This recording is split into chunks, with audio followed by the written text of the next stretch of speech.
cover-ups of childhood sexual abuse in the church and in our schools, and now the sentencing of a pedophile pediatrician, Dr. Marta. Pennsylvania is a war zone right now, but I am here to tell you we are not losing this battle. Each year we make progress. This very exposure is progress.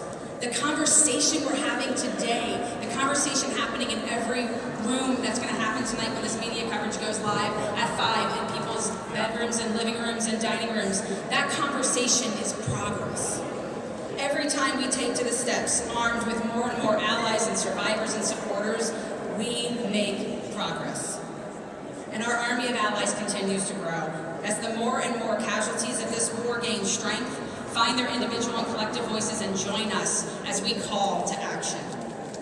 I'm so very proud to stand here with those of us who have been here for decades calling for these reforms, and to welcome each and every new voice who is bravely standing with us today to collectively call for action.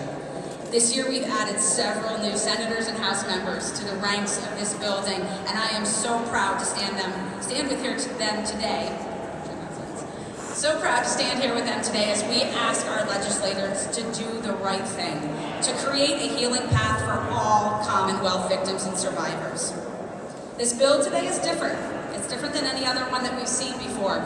It seeks to ensure that every victim is afforded justice. And while some are concerned about the inclusion of adults in this battle, and that it would mean that we're just going to wave the white flag to surrender, I am here to tell you that I do not believe that to be the case.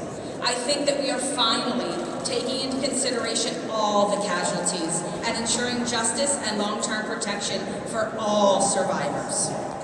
Last year we stood here on this very evening calling for legislative reform to protect children. And I remember that day vividly because I was in Montgomery County that week with the amazing women who came before us and who spoke out against Bill Cosby. And they spoke in a whisper, and then they spoke in a chant, and then they spoke in a collective scream that finally caught the headlines and changed them from victim blaming to victim believing. They called for statute of limitation reform in numerous other states, and when I told them that I was rushing from their hearing to come here to advocate for statute of limitation reforms, they were excited. They wanted to support us. They wanted to know how they could help. They started asking me details of the bill, and when I told them it only protected children, I could see the real hurt in their eyes. And one of them just looked at me and said, "Well, what about us?" Earlier this year, I remember looking at another adult survivor in the face when I was telling her I didn't know that we were going to be able to get adults in this bill because some thought it would delay the bill and it would delay justice for those who have been fighting for so long. A very real concern. But they said, "Don't worry, we'll come back for them." And when I told this survivor that, tears just started to stream down her face, and she just said slowly, "They'll come back for us." In war, we don't leave our wounded behind. In war, we don't leave anyone on the battlefield wounded. In Pennsylvania, we are not leaving anyone behind.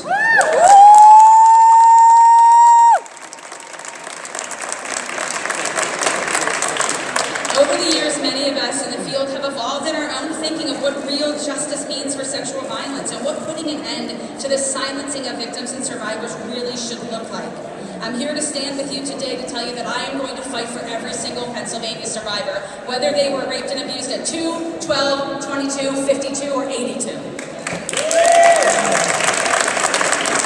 is time that Pennsylvania puts victims and sexual violence victims first. We must take away the confusing barriers of our past mistakes that require victims to have a calculator and a calendar to determine whether or not they can access justice in the Commonwealth. It is insane. It is unjust. It needs to end. This bill and other measures coming out finally tell us what the research has been telling us for years. Survivors and victims need time. They need the necessary time to heal, regardless of the age at which their abuse happened. We need to hold every individual and institution equally accountable, whether it be a religious entity, a middle school, a college campus, or the very entity in which we stand. The justice system works.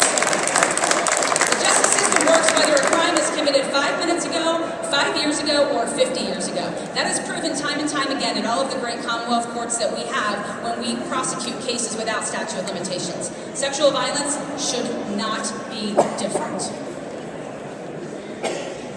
We will win this battle. I know we will. Right. And we will keep coming back here time and time and time again, won't we? That's right. We may be tireless, we might be tired, but we're not giving up. And these amazing leaders who are standing here will continue to stand here. We will never give up. So those of you who are brave and were able to come and stand with us today, and those of you who have not yet found the strength in your legs, we will stand for you, and we will keep coming back until we get this done.